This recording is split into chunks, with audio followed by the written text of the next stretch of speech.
Alright, in this video I'm going to talk about how to structure a really well organized paragraph and how to use it to write a super solid answer to a level 2 or a level 3 question about historical information. So here we go. In order to really do this right, you need to have some pre-writing, like a paragraph organizer such as this, to a question that you're trying to answer, or a rough draft itself. Okay? If you don't have those things, you should just stop now and go back and do that first. Then come back to this video. Here we go. The first part of a well-organized paragraph is often a grabber. Okay? And this is optional, but it's a hook to get the reader to care about what you're saying. In this case, I'm going to use the essential question that I'm answering for a grabber. And the one that I'm going to use to demonstrate this is the question, how does environment shape culture? So I wrote it right up there. It's a super broad, level 3 question. I'm going to apply information from the unit that we've been working on about early humans, and specifically Paleolithic humans, to show how environment shapes culture. So once you've got a grabber, the next and probably most important part of the whole thing is a topic sentence. And I say it's probably the most important because in one sentence you are going to really give your overall answer or argument about your question. So this is a level 2 idea, and it's your overall argument. Now I actually have 2 sentences here, but here they are. Culture is a society's way of life. Paleolithic societies had to adapt or change their lifestyle to fit in as they migrated to new environments. I'm going to go through and underline words that are academic words from the unit, because one thing I have to do is include 5. And also to see if I'm really applying the unit's information to this question. And 1, 2, 3, 4, 5. I have 5 of those already, so I've already met that minimum. I gave you a definition, what culture is, and then I told you my overall message. Paleolithic societies had to adapt as they migrated to new environments. This is a broad statement. It's level 2 because it's not just about one specific place or one specific society. It can be applied to lots of different places and lots of different times. And in this paragraph, I am going to use level 1 information to sort of prove this, this level 2 idea. So at this point, stop the video. Make sure you've written your question at the top of your organizer, at the top of your draft.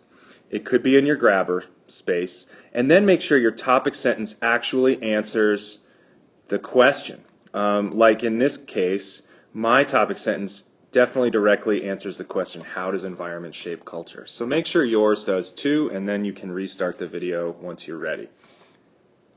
Alright, I'm back, and now I'm going to talk about specific details for a few minutes. To prove my topic sentence, I'm going to provide some level 1 support in the form of specific details or examples. Okay?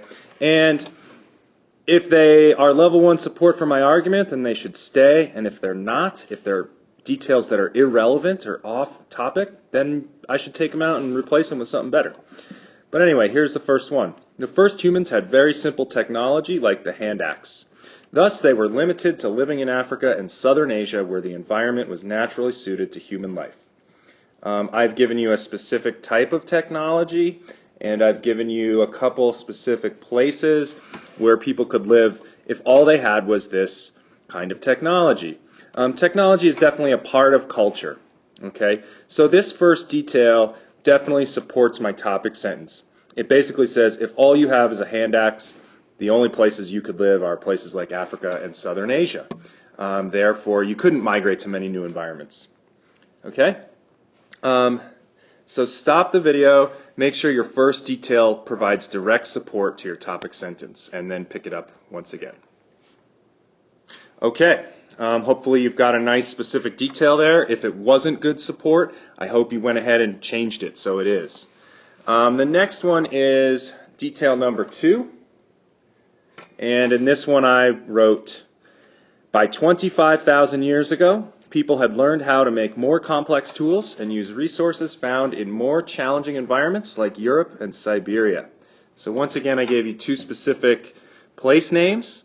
I gave you a specific year.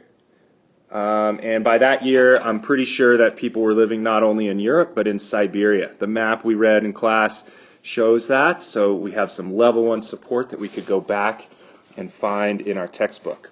And this definitely is a good second detail because it also directly supports our topic sentence. It explains how people could start using more complex tools to live in more difficult environments.